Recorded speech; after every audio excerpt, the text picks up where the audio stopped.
Bonjour et bienvenue dans Bref de poésie. J'avais très envie de lire de nouveau un texte de Sarah Houdin que j'ai pioché sur son mur. Alors le voici. Oran, 33 rue de la Révolution. Ça ne s'invente pas.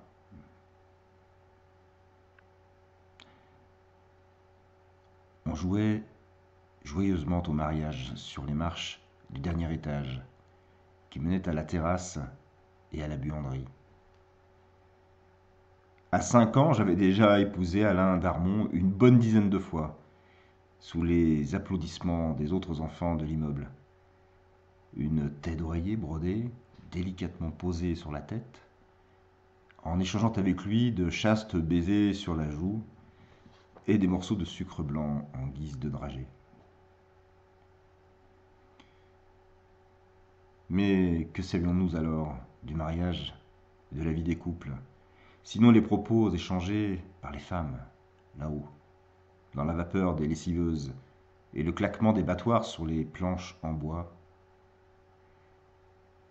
les jalousies, les trahisons, les recettes magiques pour récupérer un mari naïf ou volage, les violences et les mesquineries inavouables, les départs, les retours, les règles qui ne venaient plus ou le sang qui n'arrêtait pas de couler entre les jambes, les grossesses non désirées, l'argent mis de côté en douce au cas où, les secrets du henné et des boulettes du vendredi soir, l'essayage, chez Lydie la couturière, d'une nouvelle robe copiée sur un magazine, les fiançailles rompues de la fille du boucher, les prix à la tête de la cliente, de l'épicier du coin de la rue, le mépris de la patronne du magasin de tissus, qui surveillait ses employés, postés toute la journée sur le perron de sa boutique, un éventail à la main et une cigarette au coin de la bouche. Les études de l'aîné, parti faire sa médecine et ses frasques en France, et la petite Suzanne un peu trop sensible au sourire des garçons, et le sourire du boulanger Gaston justement, avec son teint de farine et ses yeux bleus porcelaine, les ragots de hammam et les titres des journaux qu'on ne savait pas toujours lire, mais qui étaient commentés à table par les hommes de la maison.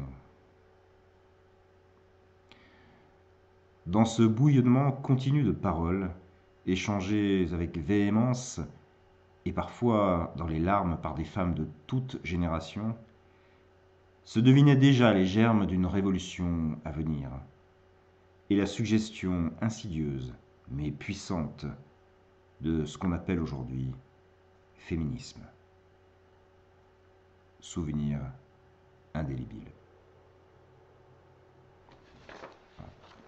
Un très joli texte. Voilà, je suis ravi de vous l'avoir lu et je vous souhaite passer une très belle journée en poésie et je vous dis à très bientôt.